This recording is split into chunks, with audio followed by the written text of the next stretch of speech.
Ladies and gentlemen, I warmly welcome you to the second edition of Trust Valley meets Silicon Valley.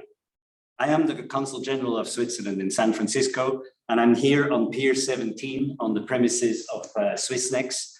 And I talk to you in the name of the Team Switzerland on Pier 17, that includes Swissnex and the Swiss Business Hub. Valleys. Valleys have been branded, as you know, around the world as phenomena of very dynamic ecosystems of innovation, job creation, and economic progress. While the Silicon Valley is known as the birthplace of such vibrant ecosystem, Switzerland also has great valleys to offer. And I'm not talking about the deeply carved alpine valleys that continues to fascinate tourists. I am talking about proper tech valleys that are globally leading ecosystems in their fields. Let me just cite three of them. The first is the Crypto Valley that started in the Zug area and today is a major hub for blockchain technologies and fintech. Number two, Bio Valley is a leading life science cluster in Europe, stretching all over Switzerland to the hub of Basel and then into Germany and France. And the Robotics or Drone Valley, for instance, that stretches between the Lake of Geneva to Zurich and has more than 80 startups in that area and in this field. So those valleys, surrounded by the beautiful Swiss Alps, thrive on the same mindset of creating innovation and trust through collaboration between public and private sector, and also with top-notch academic institutions, both in Switzerland and around the globe. Creating innovation and trust. Many things have been said about innovation, so let me quickly dwell on trust. Trust is an essential ingredient in every relationship. It is also an asset, but it's an asset that has to be built up and that can be quite quickly destructed or destroyed if it's not a long-term relationship. Let me quickly go back to my former posting. I was an ambassador of Switzerland to Oman, Sultanate of Oman in the Middle East. This country has very like-minded foreign policy, neutral, equidistant, and there was trust in Switzerland to work together on peace mediation and facilitation. So we started to discuss what Switzerland and Oman could do in this turmoil of the Middle East together for peace. Trust was there, but until we really got to starting cooperating, it took us 7 years among trusted partners. What I took from that is two things.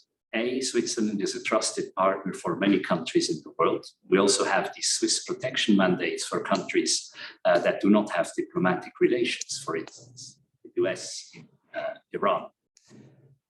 And second, trust is something that is a long-term exercise where you need stamina and a lot of investment. So it comes with no surprise. Talking about trust, that one of our most successful ecosystems of innovation is branded Trust Valley, with digital trust being at the center of the organization's purpose. The Trust Valley is a public-private partnership that promotes the excellence of the Lake Geneva region in the field of digital trust and cybersecurity. We have public authorities, academic institutions, and a lot of startups, as you see today, who are joining forces to promote the unique center of expertise and encourages the emergence of innovative projects on a multi-stakeholder approach. As I said, trust doesn't just develop overnight. Cooperations such as the one that we're talking about will need stamina, long-term thinking, and engagement. The Swiss Confederation not only supports the Trust Valley initiative, it also has adopted its first foreign policy strategy on digitalization. One of its main goals is the strengthening of what we call the International Geneva as the place of dialogue and development of a digital governance worldwide. So there are quite some aspirations. Let me come to today's event. We will have 3 parts. We'll have a keynote address, a panel, and 2 rounds of short startup presentations. First, I have to say that I'm extremely thrilled to have with us Prakan, CEO of Logitech, who couldn't be more fitted to give us valuable insights on trust in the digital world. So a warm welcome to you, and also a warm welcome to Lenny Pedron, who is the Executive Director of Trust Valley. You will lead, Lenny, the program to follow. So with that, I wish you a great exchange, and I look forward to continuing the trusted dialogue with you in the future. Over to you, Lenny. Thank you. Thank you so much, Bart, for this introduction. So, ladies and gentlemen, dear friends, I'm honored and proud to welcome Mr. Prakan Dahal as President and Chief Executive Officer of the Swiss company Logitech. Mr. Dahal believes passionately in the power of design. This belief is what has underlined his execution of a stunning turnaround of his company since he became CIO in 2013. Mr. Dahal laid out a vision of Logitech as a software and services company, in addition to its hardware business, making sustainability an increasingly important area of consideration. We know that the tech company has benefits from people leaving their workplace during the pandemic, stocking up on its computer, mice, keyboard, and webcam. Mr. Dahal, how do you think the offices will look in the future when people use a hybrid of home and on-site location? And another question also, the pandemic has revealed the vulnerability of our interconnected system. So, Mr. Dahal, what does trust mean for you on Logitech? Thank you. First of all, thanks so much for having me. It's really an honor to be here. And, I've probably spent more time with startups than about any CEO of a company our size could. I meet with somewhere between 3 a week and 3 a day, and I have for almost 10 years. First of all, the world of hybrid work, what will the offices of the future, or even of today, look like? I think there's going to be a big distribution curve from offices that look very much like the ones you left, if you're not already there, to offices that don't exist at all and have disappeared in favor of your room, and occasionally get together somewhere in a hotel or a convention center. I think most companies, though, are going to go to what's called hybrid, and hybrid is going to be fascinating. I think the one cool way to think about hybrid is that you should have a reason to come to the office, and it ought to have something to do with meeting other people. And so if you're in a hybrid world, you want to have an office that's structured as if there are going to be people in the meetings and at home, because there will be.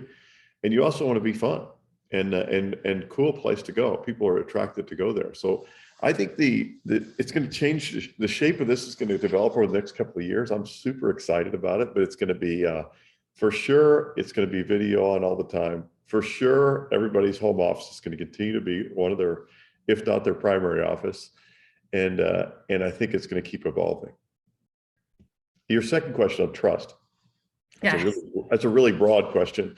I think trust is one of those.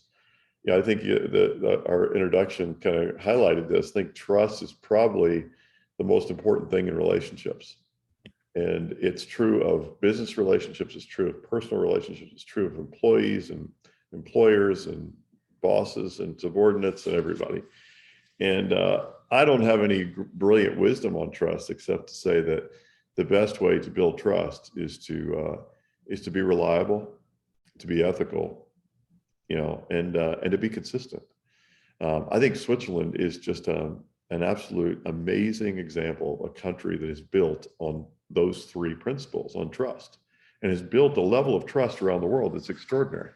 And I'll say one last thing before we keep going. I love the description in the beginning of the various valleys, tech valleys of Switzerland. I think it's such a great description. It's brilliant. And I couldn't agree with it anymore. I think the magic of Switzerland, which is first physical, is also virtual, and it's real. And one of the reasons why Logitech will always be headquartered in Switzerland is because we see this incredible ecosystem now of not only talented people that come into Switzerland or grew up there, but also of startups that are burgeoning all around these major cities, the large cities in Switzerland. So we're super excited about the various values of Switzerland. Excellent, excellent, very interesting. So we know that Logitech accelerated a multi-brand strategy, better using existing assets and acquiring new ones. You kept teams small and independent to maintain the feeling of a small company, and you flattened the organization. So we would like to know more about the structure of your R&D team. What can you tell us? So it goes beyond our R&D team. So we do have a pretty flat organization. I have 23 direct reports today, which is at the high end of what most CEOs would have. But maybe more importantly, we really believe and try to protect this principle that an individual should be able to, when they see a great idea, should be able to, with minimum amount of clearance or approval, go make it happen. And that's one of the things that shows up in our surveys of our employees. And I hope that we'll always be able to protect that. That includes working in small teams. And we really believe in small teams. In fact, I have a belief that maybe teams is the wrong way to think about the world, or if it is the right way to think, really the only real team is a team of two. Like you and I are a team right now, Lenny. And so the better relationship, the better trusting relationship we have, the better understanding we have of each other, the better this this interview will be. And I think that's true of everything. Whether you're on what looks like a team of 5 or 12, you're really, if you're on a team of 3, you're actually on 3 different teams. It's 3 different pairs that you need to figure out how to build a trusting relationship with. And you have teams throughout your life. So that's kind of how we try to operate within Logitech. When it comes to R&D, we have such an amazing engineering team. I am so impressed with everybody, Maxime, and in Switzerland, Maxime and Francois, and I could go on and on. And it's built outside of Switzerland too, but the Swiss group is very special, and our highest end R&D has always been done in Switzerland, and still is for most of our businesses. It's structured in where it supports, the R&D team there supports at least 2 or maybe even 3 different kinds of businesses, from gaming to workspace productivity. So it's a very, very amazing place. And I love the fact that we sit on the corner, almost on the corner of the EPFL campus, where we have interns and faculty members and startups all coming in and out of our office, working in our offices sometimes, which really gives us a special flavor for innovation. Yes, very interesting. Yes, all related also to gaming, because it's really linked to what we do in our.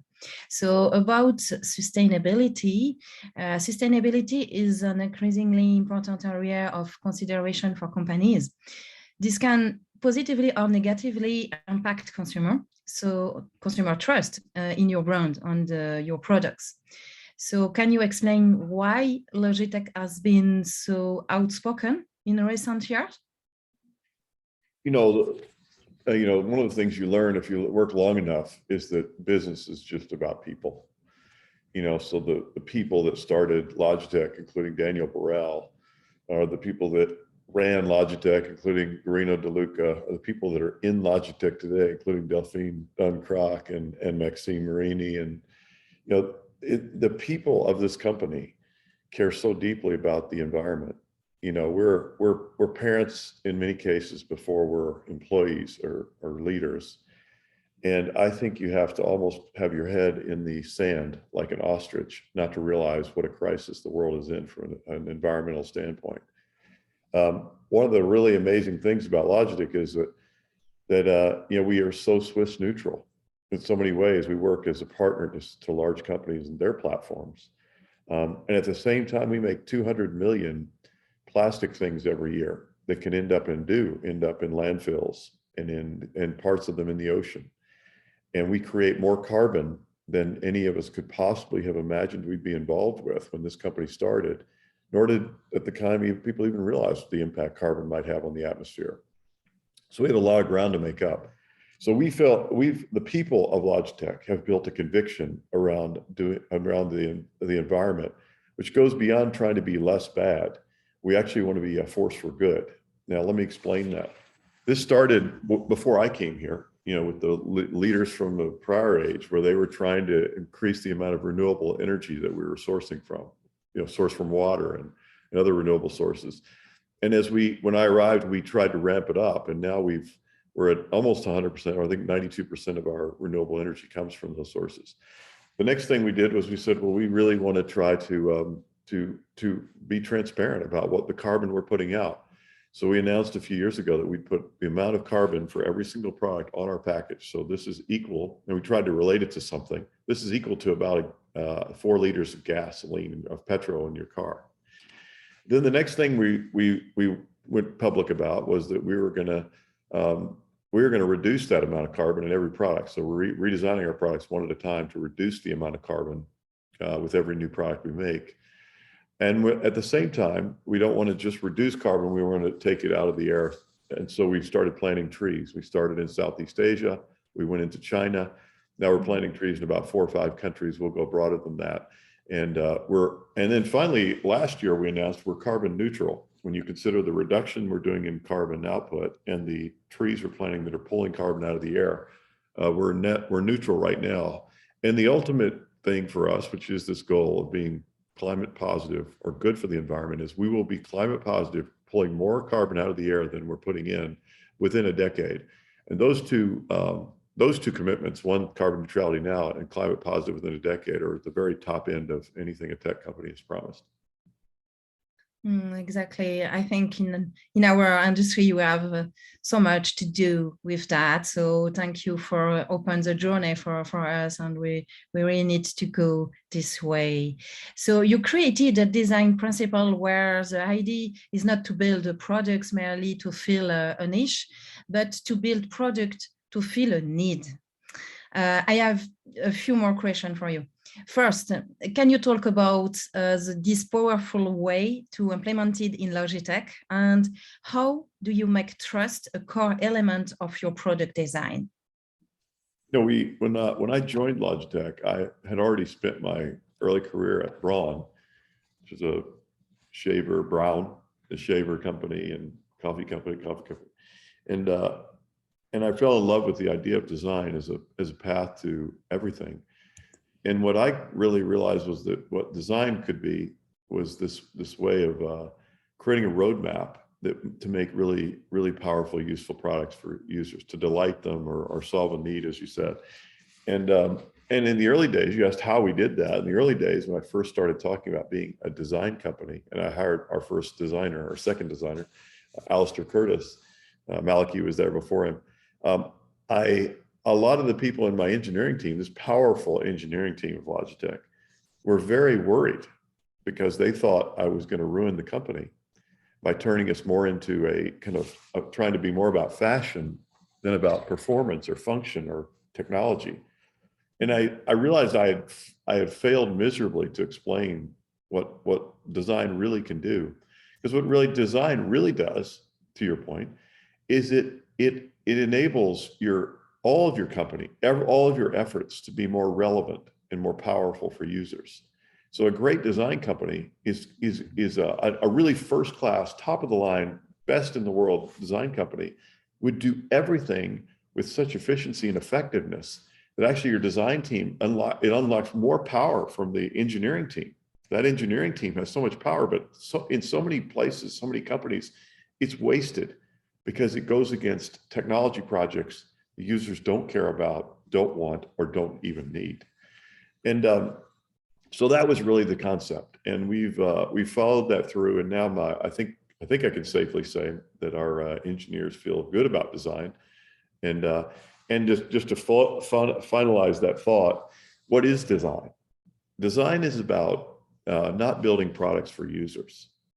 It's about understanding users and then bringing them an experience using products. It's a different concept. It starts with the user, and a product is a way to that. It doesn't start with a product. Excellent, brilliant. Having our startup in the audience, what do you see being the role of startup in the providing new solution? You know, one of the reasons why I've met with I meet with 3 to 3 a week startups, and I have for 10 years, is because it moves me to the edge of the world. You know, the edge of what's happening, the beginning of the future. You know, we're working on long-term projects in Logitech, but if you're a startup and you're sitting out there listening to this, you're probably working on something that doesn't quite exist yet. That's the nature of startups. And so I think startups pull us forward and push us in new directions. They sort of fearlessly at their scale take the risks that companies like ours haven't decided we're ready for yet. And while we work on a lot of long-term things, startups only work on long-term things. And so, I'm exaggerating a little bit, but not much. And so I love startups in this world. I know that if you're a founder, I'll tell you right now that some of you will fail. Some of the things you do will not work. And you know what? You'll put that on your resume. You'll proudly talk about it in the future, and you'll say, absolutely, that's not a failure, that's a learning event, because it is. And it'll be your second one or your third one where you succeed. Startups are incredibly important. Every company in the world started as a startup, right? And certainly Logitech, I still love to talk about us as a very large kind of startup in the making, and we're not. But we certainly are we aspire to be more like you and less like large companies that become sluggish and slow and bureaucratic and political. Take advantage of the fact that you're fast, you're decisive, you're flexible, and you're focused. Okay, do you have an advice for our startup today? Yeah, I do. One really important one. Don't listen to people like me. You know, I run a company at scale, and the primary advantage of a company that's large is its scale. Startups operate at way below scale. They operate at the ultimate unit of effectiveness, which is small size, often starting with 1 or 2 people. Don't try to read about what we do. Don't try to read about what Google does. After I finish my comments here, turn off most of what I say. Focus on what great startups do, because that's what I'm doing. I'm trying to learn from you and bring those practices into Logitech. And I guarantee you, any great company is trying to do that. Excellent. So, Mr. Dahal, I'm so happy to have you on stage. So thank you so much for this insightful interview. This is very inspiring for our startup and for us.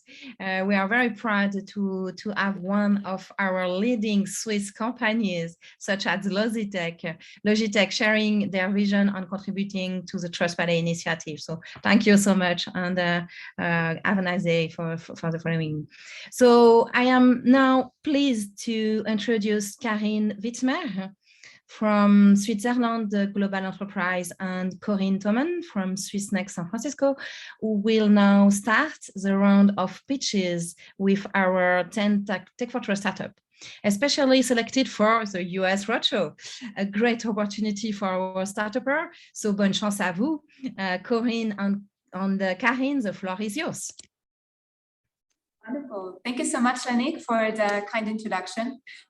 She already said it. My name is Corinne Thoman. I work at Swissnex. And yeah, Corinne, you want to say a quick word about yourself as well? Hi, I'm Karin Wittmer. I'm working at the Swiss Business Hub, based in San Francisco. And my role is to support startup and SMEs entering the US market. Exactly. We're doing the same thing on the Swissnex side, but with more early stage startups. So I think we have like a good mix today of early stage, mid-stage startups today interested in the US. And we'll have 2 rounds of startup pitches in this event. And I will walk you through the first round. And I think we should get started right away. If you have a question for one of the startups, feel free to use the chat. Make sure to mention who the question is for, and then just type your question. We'll have some time afterwards to come back to some of these questions. And also, if you want to reach out, of course, to the startup directly, we're happy to put you in touch. So just make a mention of that in the chat, and we'll make sure that it actually happens. Wonderful. So I'm happy to introduce you to our first startup, which really works in global connectedness. Supply chains nowadays, they still struggle to some extent with lack of transparency, and they really try to leverage the technology for the weakest player, which, for example, in the food supply chain is definitely the producer of the goods. So I'm happy to introduce you to DJ Bowden from Pharma Connect, who actually work with coffee and cocoa producers to connect to the global supply chain. So DJ, how does this connectedness help the farmers and global supply chains, and how is this relevant for the US? Thanks, Karine. I think at its base, if you can't measure something, you can't fix it. And what any successful business venture in the 21st century has showed us is that the more data you have that's relevant to your business, the more you can reach exponential growth. What we do by connecting not just the farmers, but every supply chain member along the way is give people access to that data so they can transform their businesses. We start each project from a point of pain that's existing in our client or in one of our beneficiaries, because usually farmers can't pay for our services. We're doing the work on someone else's behalf. But we really try to focus on what is it that's going to change that company's business? What is it that's going to allow them to accelerate or do something that they've been doing well on purpose in the future? And that's the stance that we've taken from Pharma Connect is really, again, business driven. Wonderful. Well, thank you so much for explaining that. And I think like 7 in 10 people in the US drink coffee every day. So that's definitely a very relevant supply chain that you're working on. Thank you so much, DJ. Thank you. So these pictures are really short, so we move on already to the second startup. And I think even if you're not a coffee or cocoa producer, I think business generates data in all different forms and shapes. And gathering insights out of this data is not always easy for all businesses. So I'm happy to introduce you to Global Data Excellence, who could help you make and keep sense of your corporate governance data through their end-to-end AI-driven data platform. They facilitate the dialogue between the machine and the humans using natural language. I'm happy to introduce you to Walid El-Abed. And Walid, can you tell us a little bit more for which kind of companies your solution is designed and what makes your data management AI special?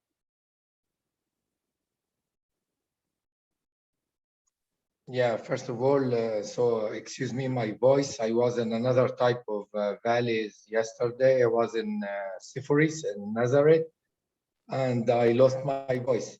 So, so bear with me. What makes our AI special is, first of all, it is an alternative to the AI that is used in the US.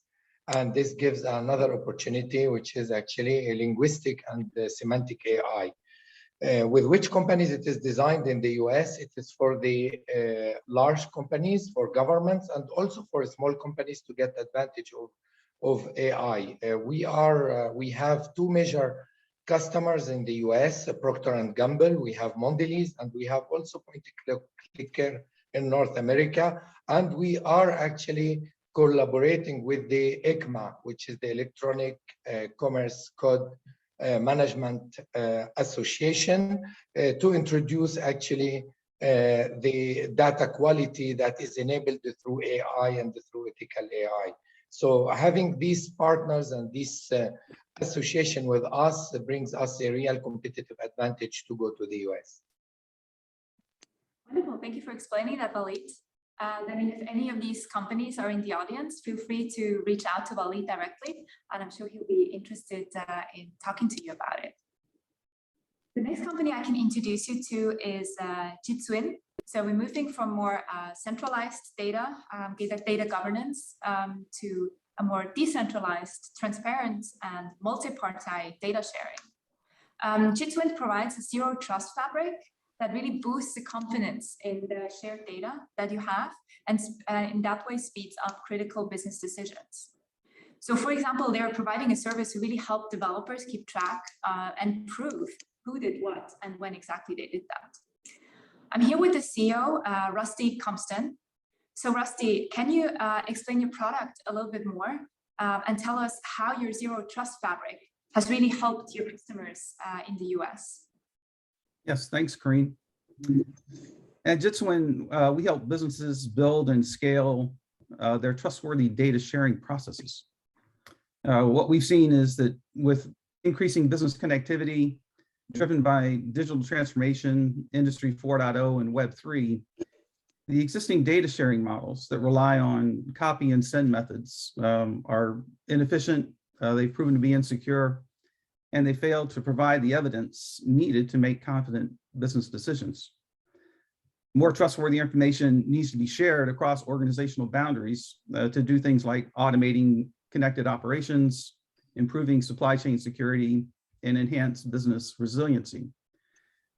So we built Archivist, a Zero Trust Fabric. It's powered by blockchain to enable businesses to create and maintain an immutable single source of truth, collaborate with their partners, and continuously prove that assets and data are fit for purpose and safe to use. In the US market, demand for Archivist has been driven by the presidential executive order, which was issued last year to improve the nation's cybersecurity. That mandate, which is now moving through the legislative process and will become law this year, includes the adoption of zero trust frameworks and a new requirement for the sharing of software bills of materials. Developers are using Archivist today to share SBOMs that they create with their customers. US businesses are also using Archivist to automate connected operations with their partners and suppliers for critical physical assets that they manage, including medical devices and things as complex and diverse as nuclear waste containers. We like to say every zero trust business decision requires an Archivist that continuously attests and proves who did what when. Wonderful. Yeah, I hope we can maintain this single source of truth, as you called it, and know who did what when. So thank you very much for explaining that, Rusty. We are in the digital realm right now with this webinar, but of course there is still the physical world that we should not forget when talking about digital trust. And I think especially when it comes to anything that has to do with our health, or every product that is coming from the pharma side, it's even more important to make sure that the products are authentic. I'm here with Morphotonics today, who try to solve exactly that problem to protect people's health and the products that they are using. And I'm here with Veronica Sabo, who can tell you a little bit more about their anti-counterfeiting solution using physical markers on the products. So Veronica, to what extent is the digital also part of your business and your company, dealing more with physical products, and how does this contribute to your competitive edge? Yes, thank you, Corinne. So Morphotonics merges physical magic, as Swiss made, as Prakan said, and trust for products. We embed physical security markings directly into products and packaging, but without any inks, labels, or consumables, hence a very strong sustainable side of our solution. Our customers also de-risk the complexity of supply chains, and they reduce their carbon footprint using our technology, while they gain the consumer's trust, because we like to call ourselves the 21st century Gutenberg press. But this time we print without inks, right? So in a nutshell, our bio-inspired patented solution is bringing the nanotechnology that until now was only available for passports and government IDs to the industrial domain. The experts know that real security brings the uncopyable physical authentication to the digital domain. We provide the label-free, ink-free, consumable-free, physical anti-counterfeiting features, and the digital readout is platform agnostic. So this enables a frictionless implementation driven by our customers' needs.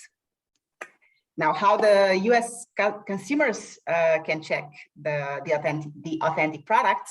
Well, that's the brands that decide which stakeholders can verify and how the authenticity of the product, from consumers to customs to investigative teams all over the world. In the US currently, we have products secured with our solution for the automotive, lighting industry, and the government. And we're really excited to penetrate the US market in industry that needs secure and low carbon footprint authentication solutions: pharma, medical, FMCGs, and high tech. Wonderful. Thank you for explaining that, Veronica. And yeah, I hope your product finds fast adoption for the sake of high trust of patients in the products that they're using in healthcare. Thank you so much. Thank you, Corey. Our last startup in this batch, we're talking about fraud right now.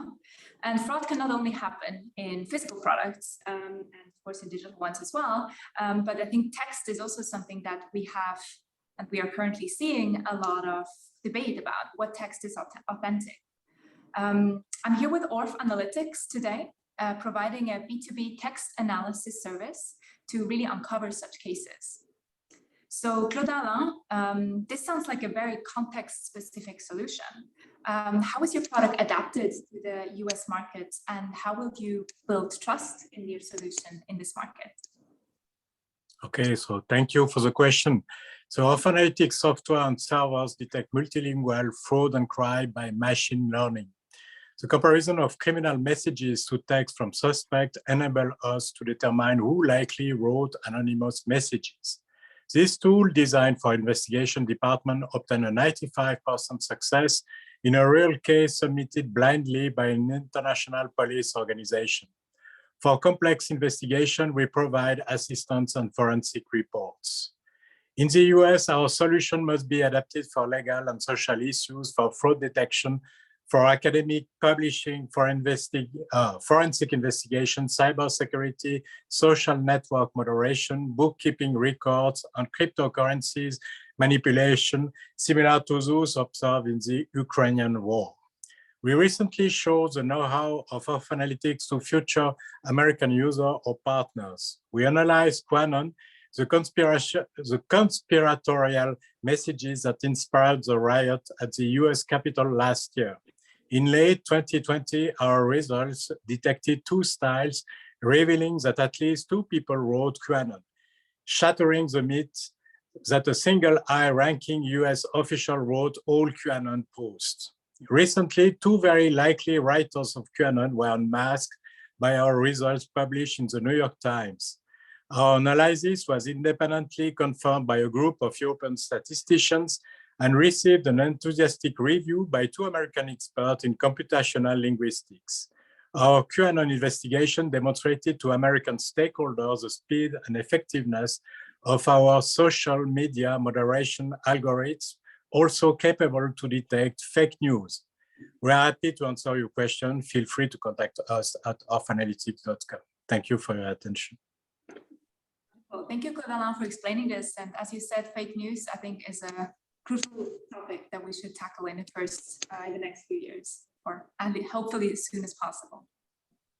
Wonderful. So this marks the end of our first round of startup pitches. Stay tuned for the second round a bit later. But before we go into the second round, we want to bring in a few more perspectives, a few more voices, and I think, and build on the topics that our startups have raised already. So I think we heard about traceability. We heard about data integrity, zero trust environments, authenticity of products, and detecting fraud. And also, let's also keep in mind what the CEO of Logitech has raised. So consistency as being very important in building trust, but also customer centricity in designing products in a way that meets the customer's needs, and not just focusing on the technical aspects. So as I said, we now want to add a few additional perspectives, and I'm happy to welcome our 2 panelists to the stage to add to the mix. I'm welcoming Jordan Brunt and Zakar Sarokai, which I will introduce in a second in detail. And they both have ample experience in addressing issues of digital trust as an entrepreneur, but also a little bit from the academic side. So that's why I think your two perspectives really will really add to our discussion here today. So let me first introduce you to Jordan Brunt, who is the CEO and co-founder of Infer. Infer is a Swiss and US company providing secret computing solutions to really enable data scientists to securely and privately compute on distributed data sets without ever exposing it to outside parties. Jordan is also a serial veteran entrepreneur, so this is not his first venture. So we're happy to have your experience here with us. And he's also a Tech for Trust alumni. So he participated in the acceleration program last year and actually won the cohort. So Jordan, we're very happy to have you. Welcome. Thank you very much. Wonderful. And then let me quickly introduce you to Zakar before we jump into it. Zakar is also a serial entrepreneur. And he's deeply interested in data privacy, governance, and security issues for individuals, but also for companies, for enterprises. He founded several startups dealing with the topic. For example, Sky High Networks, which was sold to McAfee, Securant, the next to Cisco, Confluent, the next to Oracle. And he also worked at these companies that acquired the startups for quite some time. So he brings perspectives from the enterprise, but also from the startup world. Zakar, thank you so much for joining us today. Thank you. Thank you for having me. Trust is a global phenomenon. I think this is why we're here. That's why we're trying to establish these links between Switzerland and Silicon Valley. But that also means that things start to bridge multiple jurisdictions. The last startup we saw just touched on machine learning to detect fraud. So they're building on various data sets to make that happen. And I'd really like to kick off this discussion with talking a little bit about the challenges in the current environment to really make this collaboration on digital trust happen, often across borders. So Jordan, maybe I will kick the ball first into your court. Can you give us an example how Infer is dealing with that in addressing this topic? Absolutely, and thank you for trusting our perspective here in the spirit of the theme of the event. Yeah, we have several great customer use cases on secure collaboration across finance, healthcare, and government applications. And I'm happy to share that, but maybe it's helpful to first kind of at least conceptually talk about what secret computing is and how privacy-preserving machine learning works. So secret computing is our term for cryptographic methods like multi-party computation and fully homomorphic encryption that allow you to compute on data while it remains encrypted. So you don't have to decrypt it first in order to compute an output. So that allows you to be able to share data or at least share insights without actually exposing the underlying data.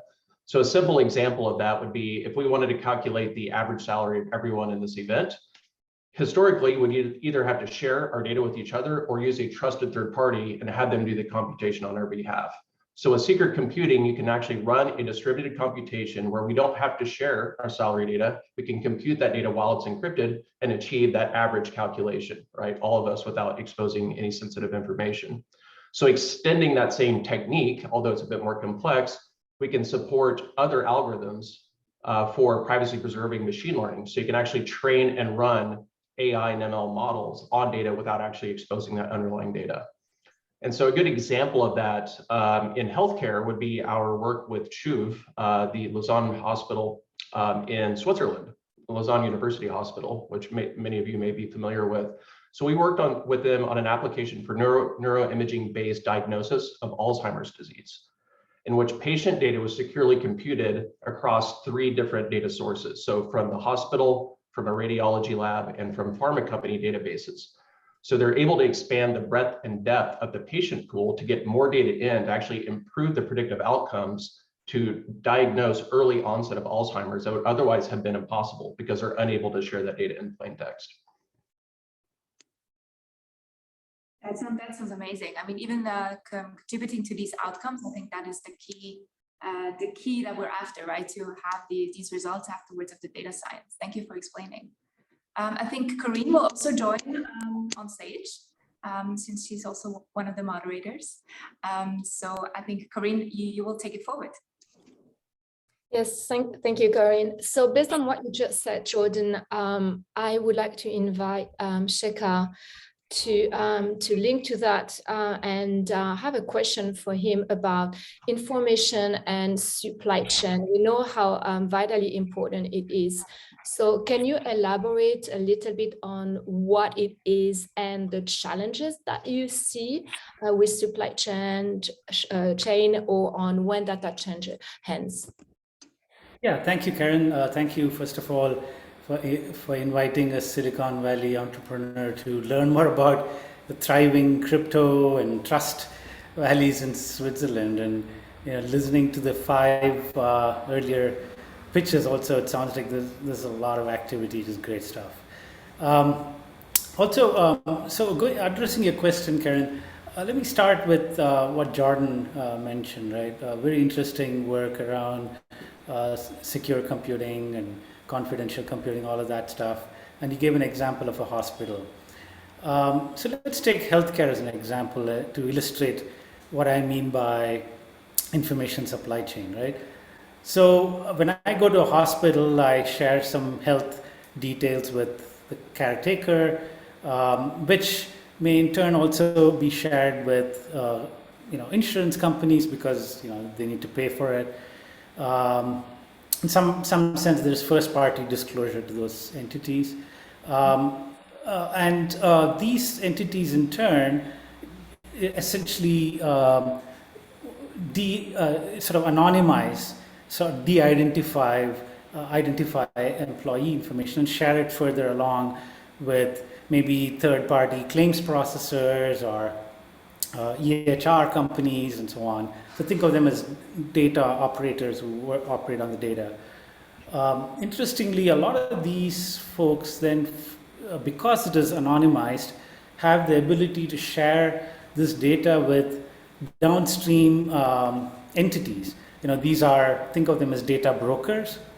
For example, the largest data broker last year, I think, made $12 billion in revenue of healthcare records of US, I'm talking just of US patients.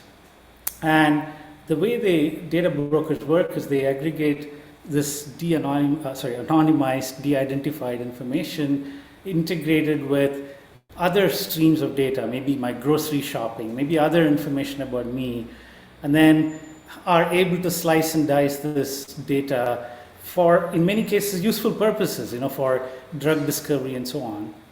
But a lot of that data and the sharing of that data is outside of HIPAA purview in general because it's anonymized and it's de-identified by regulation. And so, and that problem further is compounded with first-party disclosure, with personal fitness apps, things like Fitbit or wherever I'm sharing data to third parties. And this collection of data and the ability for data to be processed and then further passed along to others is what I think of as a data supply chain or information supply chain. It's not very different from the kinds of issues we may want to think about, like what Pharma Connect talked about, in terms of how you're manufacturing something, right? So it goes through a sequence of procurements, vendors, and you want to have an ability to have the same kind of transparency to ensure ethical supply chain of data and information as well.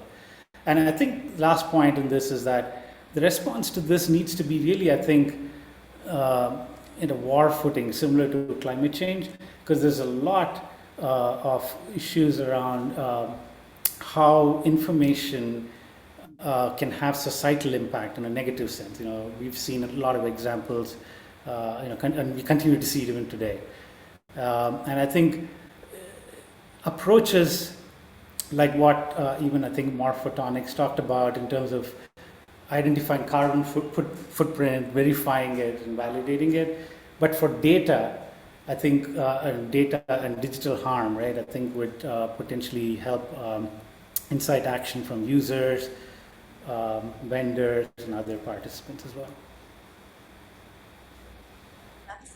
And I think we all are aware of the dangers in a way. Do you see any best practices emerging, like around protecting data, protecting the infrastructure that hosts the data, and keeping track of this supply chain? Yeah, no, absolutely. I think we heard a few of them here today.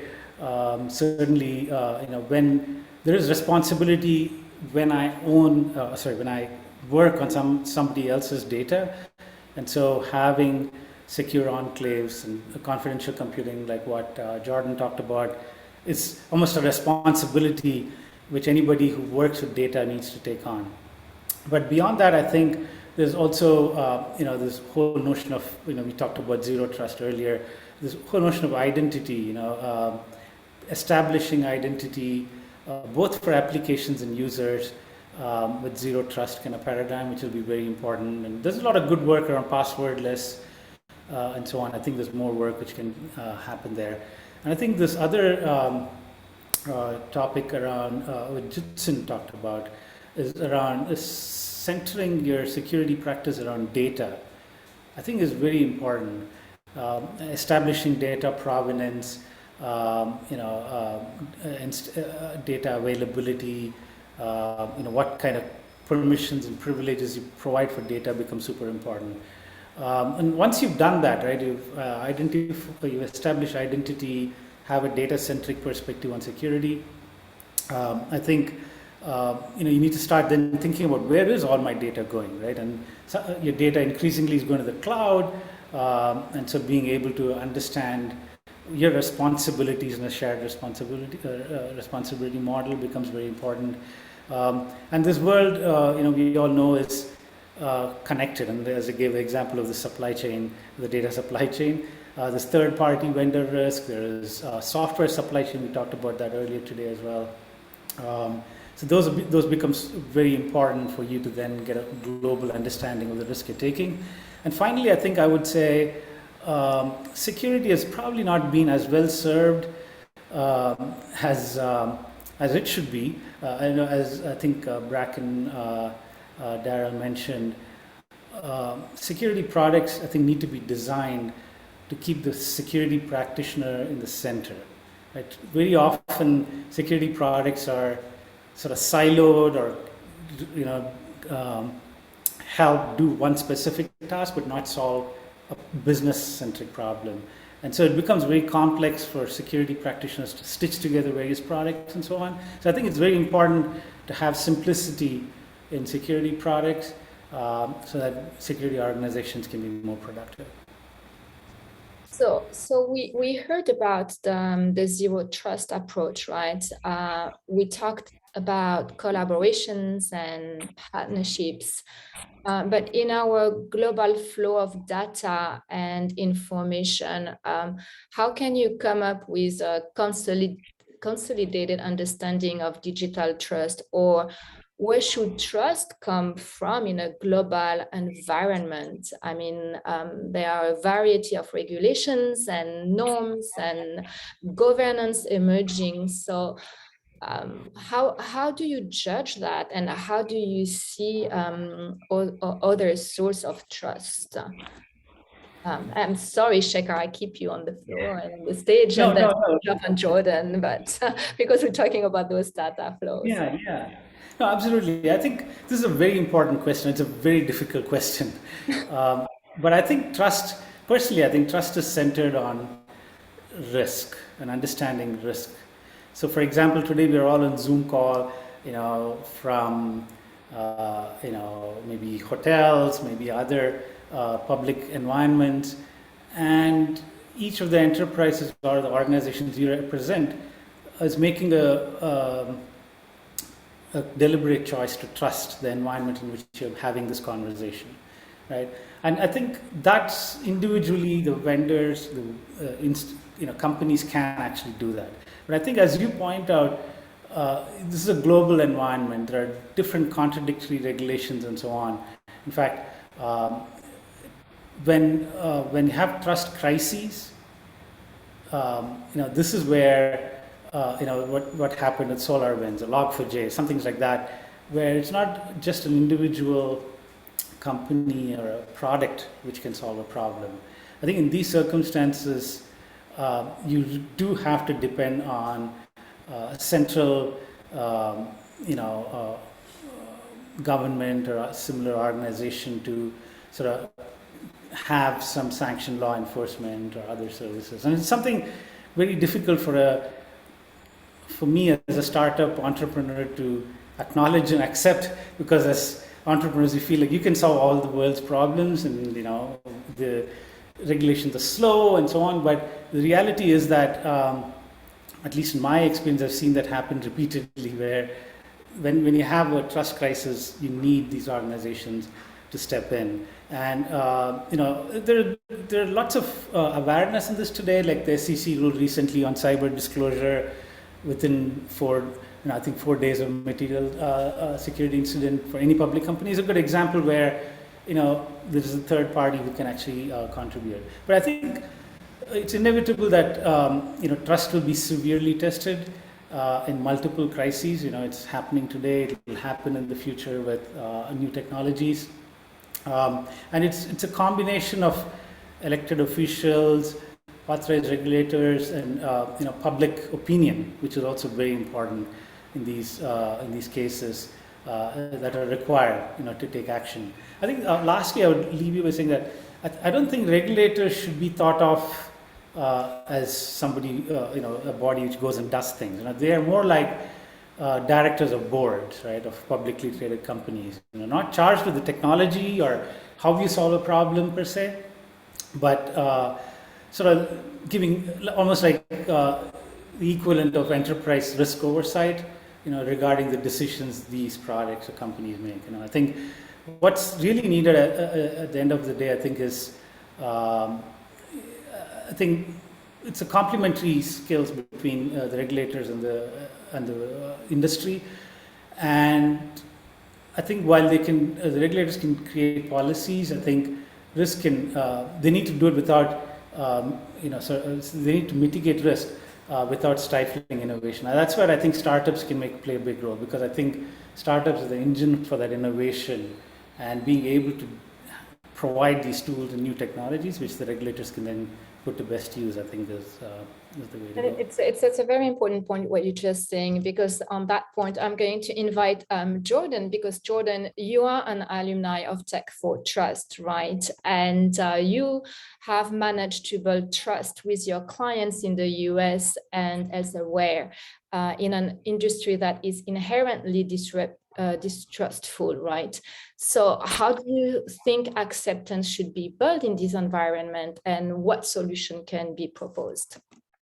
Well, we often say it for don't trust us, trust the math. So we publish all the cryptographic proofs of data security and privacy so customers themselves can evaluate, hey, is this accepted? And it also comes into regulatory support, right? So as we operate in healthcare, finance, and other regulated industries, there's often a question, well, what do the regulators think? And fortunately, the regulators are getting on board with this new paradigm of, in computing on encrypted data, you don't need to decrypt the data in order to get the output or the results. So an example of that, the European Data Protection Board last year recommended the use of secure multi-party computation as a compliant measure for data transfer under the GDPR. So it is great to see new regulatory bodies saying, hey, there are new technologies out there that allow us to use the data without trading off the data privacy or security. And this is kind of, I think, ushering in a new era of a zero trust architecture for AI, machine learning, big data analytics. And the old era is around paper safeguards, so contractual clauses where you're going to trust this company with your data because they legally are obliged to do so. And also traditional means like anonymization that Zakar had mentioned. And I don't know if you guys saw this recent lawsuit with HBO and Facebook. So HBO had been sharing anonymized data with Facebook. Facebook could knowingly re-identify that data because frankly, anonymization, if you just remove your name and your phone number and your address, if I know a few features about you, I know something about your tracker, I know about your latest transaction, it's trivial these days to re-identify who you are. So anonymization is frankly dead. It does not work anymore. And this lawsuit is proving where Facebook had enough features about you that they only needed to know 2 or 3 facts. And they're like, this is who you are. So I think we're now getting past this era of the paper safeguards and contractual clauses, old techniques like anonymization that are insufficient in today's day and age, where we need more data. We need to leverage this data for public good, whether we're talking about environmental harms or refugee crisis, the more data, the better. But we shouldn't have to compromise our privacy and security in order to achieve that utility of the data. Thank you very much. I think it's a very, very crucial point. I think we're going now to move on with the second batch of our startups and see how they're going to address some of those challenges, right? So Zakar and Jordan, thank you very much. And we will keep the discussion on going after the second batch of our startups. So I am going to invite a Privacy One.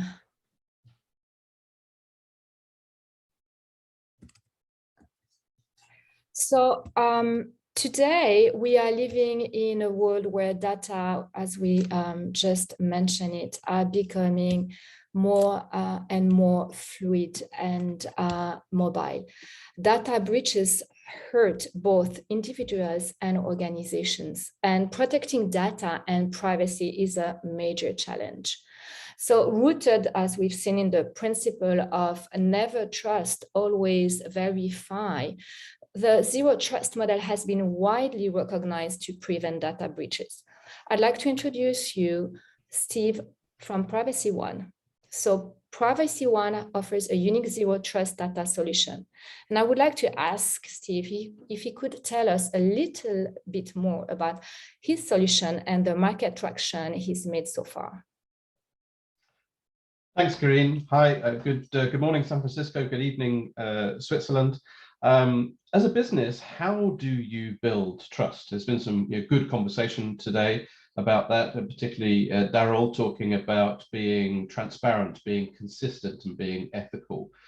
But imagine, if you want to drive consumer trust, you want to drive citizen trust, you have to behave in a more socially responsible way as a business, in a trustworthy way.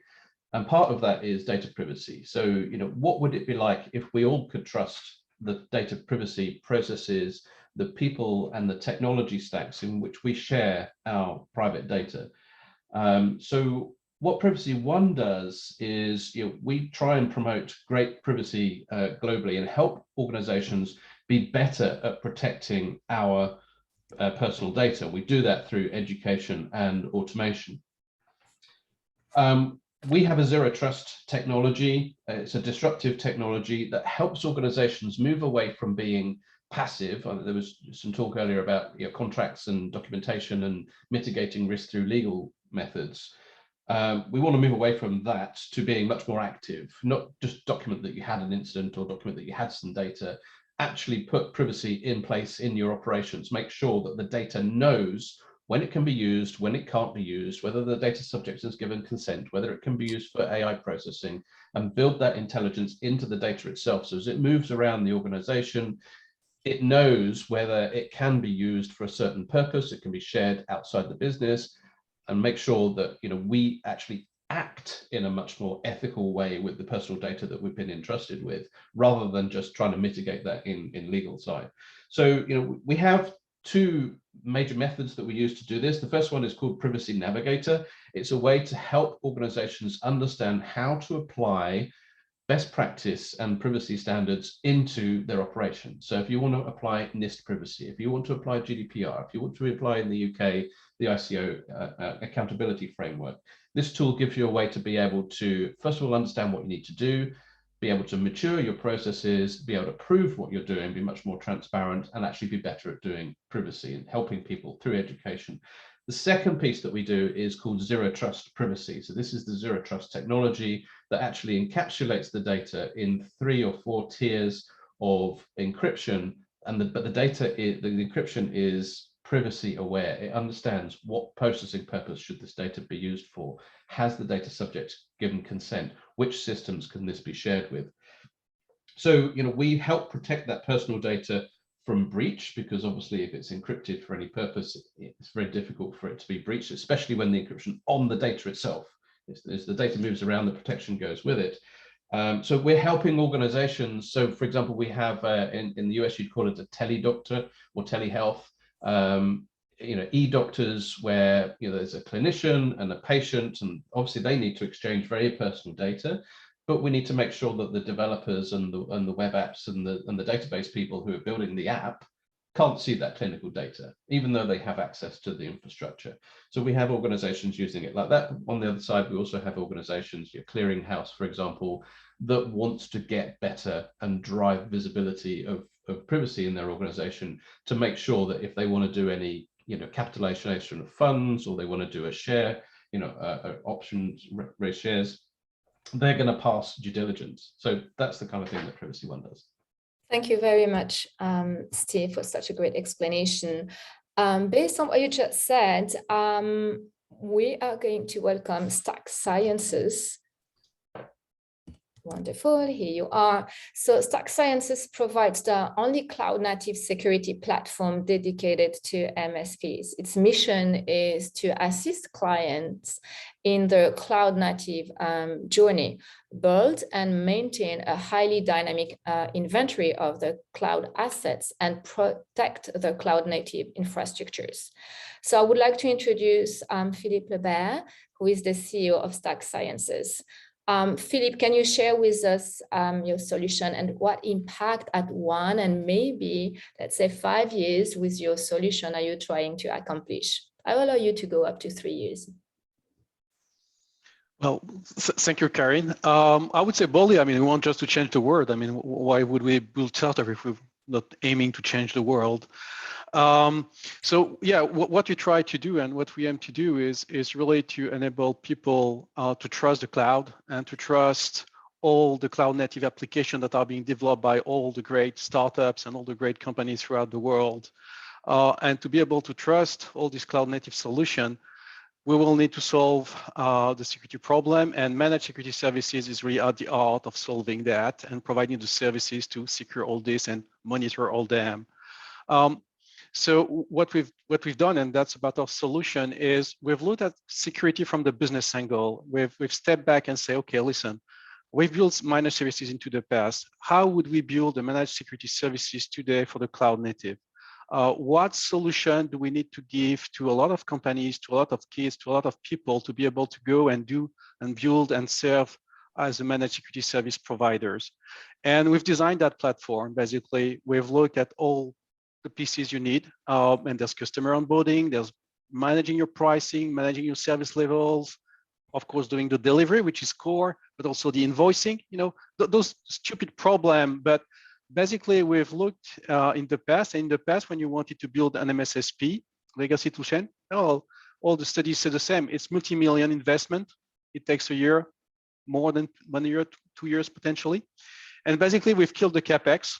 Use the cloud native, there's no CapEx. You can be in business in 1 day if you want to. We provide a full solution, and then you go and tackle whichever business line you want. So it can be small businesses, it can be startups, it can be big companies. So that's really where the solution that we're bringing, full set, like an ERP, like an SAP solution for managed security service providers. Our goal, to get back on the impact, is if we don't have enough managed security service providers, a lot of the solutions through the world are going to be insecure because nobody will look at them. We cannot expect all the people to be skilled in security. We cannot expect all the teams to have security people to be able to do the job. So you'll need trusted third parties to be able to help you that. And we need more of this. And we enable basically with our solution also all these people, well, to make a good business, to make a living out of delivering security for the cloud native era. So that's, our impact, and we do hope that in 3 years from now we'll have enabled thousands and tens of thousands of companies to shift to watch over, monitor all the cloud security for a lot of peoples and companies and businesses. Thank you very much, Philippe. I think you're really tapping in a market where SMEs and startups need to have access to solution, and you just mentioned how crucial and important it is. So I would like, based on what you just mentioned, introduce Sapporo. Launched less than a year ago, Sapporo has secured a pre-seed round. Are you here? Yes, sorry. A pre-seed round of 2.7 million in January 22. So first, I would like to congratulate you. And so Sapporo is born from a shared vision to make cybersecurity accessible to all organizations, as you just mentioned before. The technology proactively stress test users and system access risks before attackers can exploit them. So with us today, we have Olivier, one of the co-founders. So Olivier, could you please tell us what problem Sapporo is trying to address and solve, and how it will benefit organizations in regard to trust in society?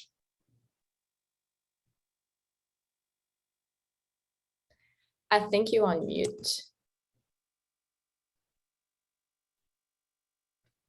Does your microphone, does your microphone work? I cannot hear you. I don't think we can hear you. What we could do, I can keep moving on with the next startup and we can try to bring you back. Let's do that. Okay, so I'm going to move on with the next startup and let's see if you can resolve the microphone issue and then we will bring you back. So I would like to invite Xifera. I don't know if it's possible. Yes, thank you so much. I'd like to thank the tech team behind the coordination. You're doing an incredible job. Thank you so much. So in today's discussion, we'll all agree that it is undeniable that everyone deserves security, but designing secure system is not for everyone. Xifera, a Finnish company, designs hardware-based security solutions using standardized cryptographic algorithm. Xifera has grown organically in international markets, investing in further product development, as well as widening the global partnership network. So with me, I have Matt, CEO and co-founder, and who will be sharing with us what makes Xifera partnership offer so competitive and attractive. Matt. Yeah, thank you for the introduction. I'm very happy to take part, although only virtually, in this event in the Silicon Valley, because we at Xifera strongly believe in digital hardware, which fundamentally is based on silicon. Now, trust in a modern society is mostly based on information security, and the foundation of information security is indeed cryptography, and a flawless implementation of cryptography is an absolute requirement for trust. And we believe that cryptography is best implemented in hardware, and to be more exact with hardware, we mean digital logic, as we want to isolate all mathematically critical calculations and key management away from collusion by software. We have a quite unique combination of deep theoretical cryptographic expertise as well as hardware design skills. And the two main benefits to our customers are higher security levels and better performance.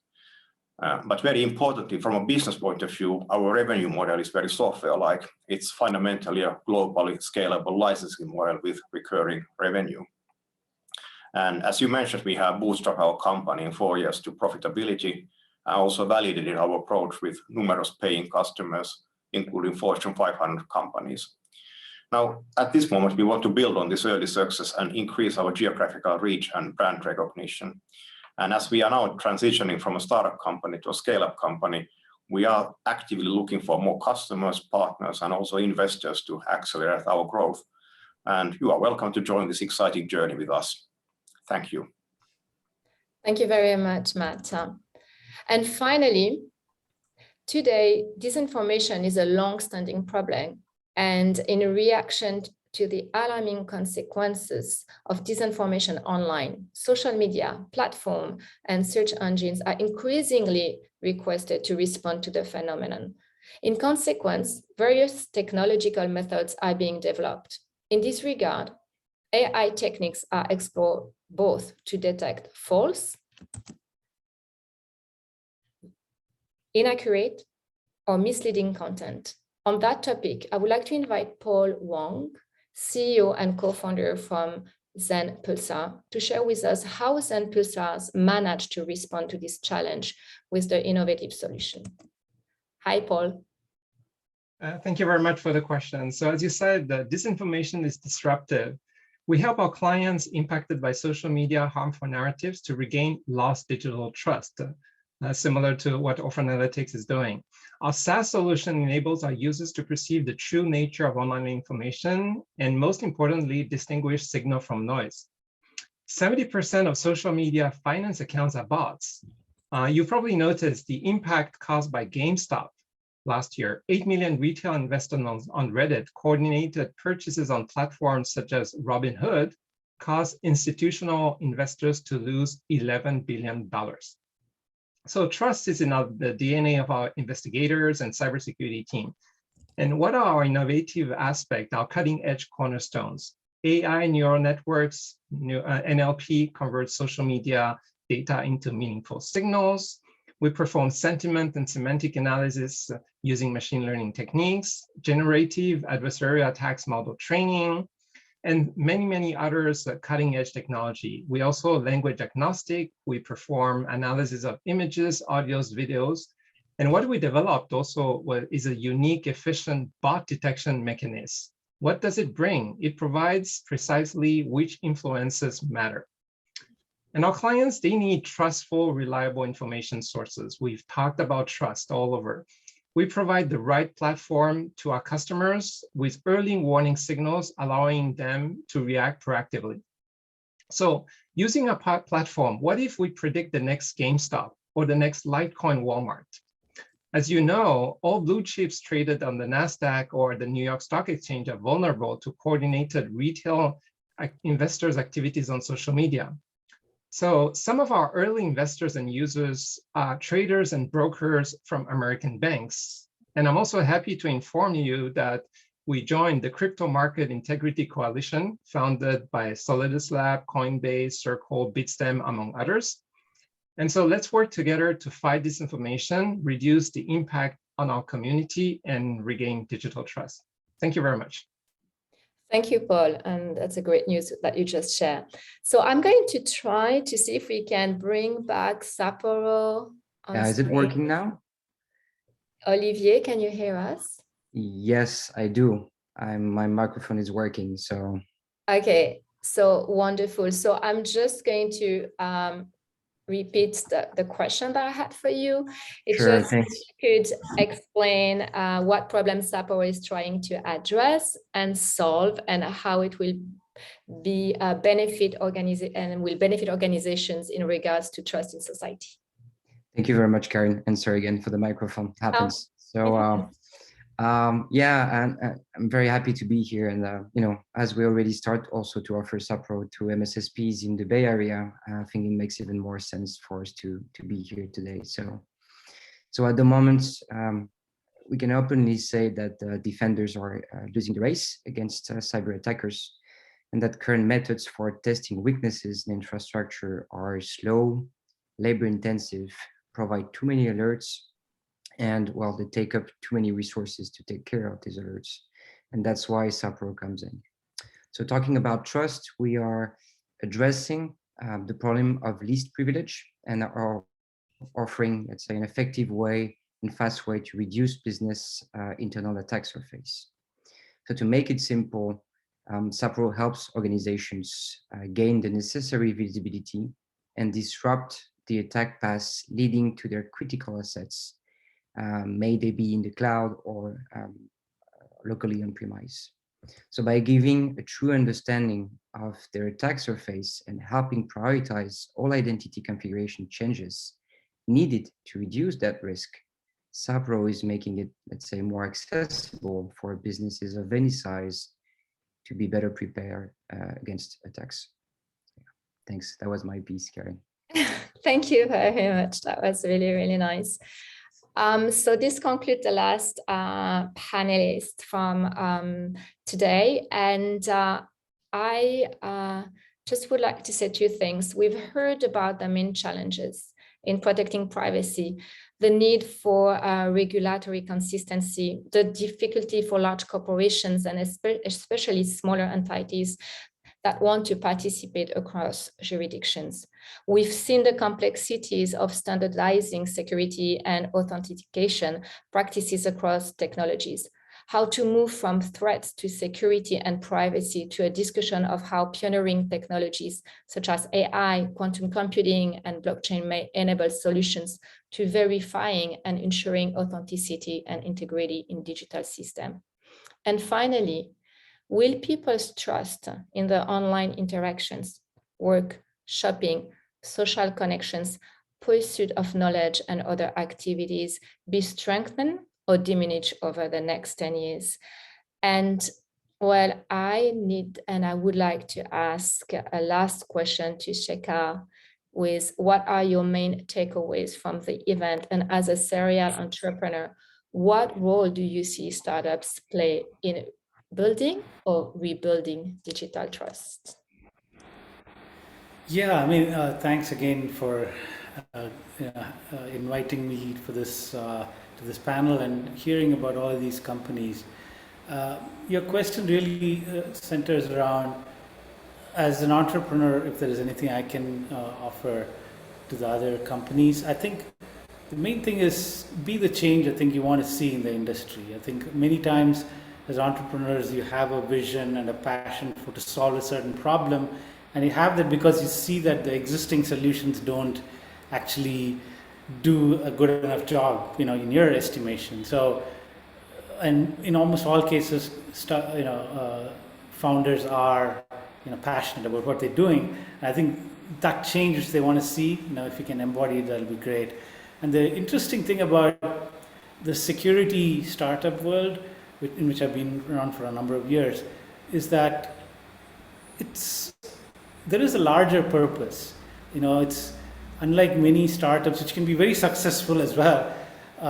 There's a purpose for cyber and trust kind of startups where you genuinely can help people, companies, societies, governments be more secure and trustworthy. And so there is a deeper meaning to the problem you're solving. So I would say go all in when you're chasing that dream. And there's a lot of money which has gone behind startups as well. I think last year in 2021 there was $30 billion of VC money. Not that all startups need to go in the VC route, but that sort of is a testament to the fact that there is enough money to help you position yourself and your company and your idea to reach its fullest potential.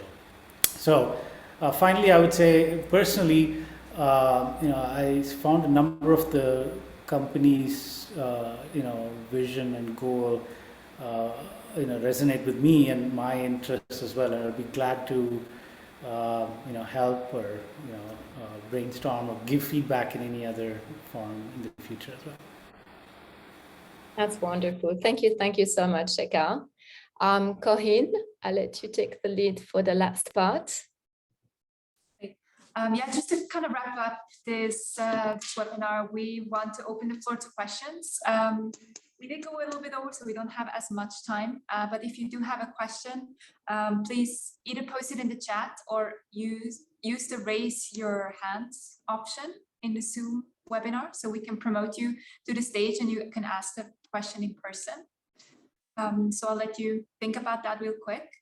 And maybe just one aspect I want to raise that came up in the chat, which actually one of the startups raised themselves. So you guys can think about who wants to answer that. I think it was DJ Bowden that asked about like AIs that are trained with zero trust, but on data sets that they do not own themselves. So where do we stand in terms of legal framework and the legal state of the art? So if anyone feels like they can answer that, please raise your hand, and we're happy to hear your comments. Go ahead. Or sharing any comments on that question.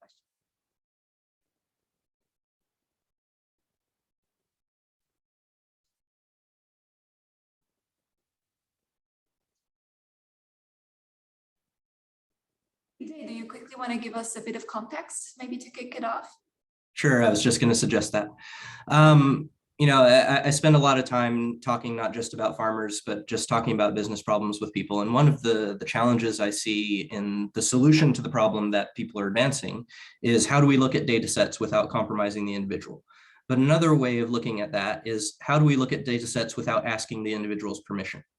And if the output of performing that activity, if I look at the patient files of a lot of people in a totally legal and ethical way that doesn't compromise their privacy, but as a result, my AI is able to create value that it would not have been able to without looking at those people's information, their work, publications that other people have put together.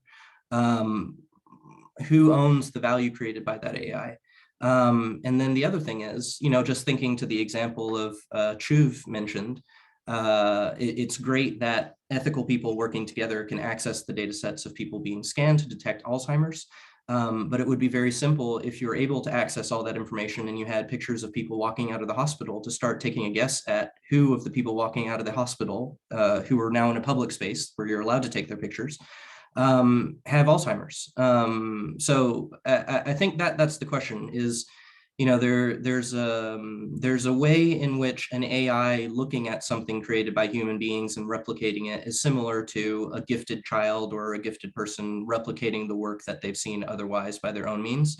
And there are other ways, because the data that the AI is absorbing is persistent, where it is very different, right? That intellectual property, that identity resides within the AI forever, as opposed to being intuitively stored or grasped by a human being. And that's a threat to businesses in terms of people replicating their businesses, their products, their models, their people, and sort of so on and so forth. So that's the question I was asking is, has there been any movement? And do we see any emerging threats or opportunities or protections in that space? Thank you for explaining that. Yeah, DJ, it's a good question. I'll just add briefly that this is a problem which has got early, results, but it's very premature to say it succeeded. I mean, I think initially there's been a lot of work around bias in data, in collected data, and so that sort of created this whole. It's not a technology-only problem, right? I mean, technology can enable, other legal or other aspects to come across to help address this issue. But I agree with you that this is an open problem, but I think there are some early research work on that as far as I can tell.